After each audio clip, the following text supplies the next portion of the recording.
Hi guys, my name's Jean. Today I'm going to show you how to scale strokes proportionally on Illustrator on iPad. So first of all, I'm going to draw this circle, and as I scale it up, you'll see how the stroke gets really big, and we don't want that. We want the stroke to stay the same size.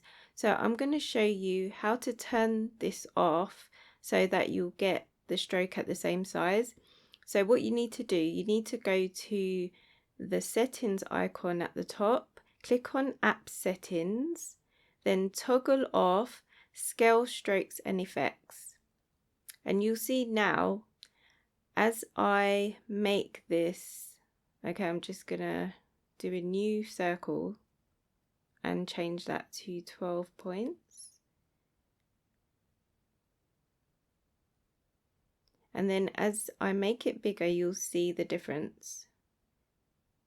And there you go. I hope you found that helpful. Make sure you subscribe for more videos, and I'll see you on the next one.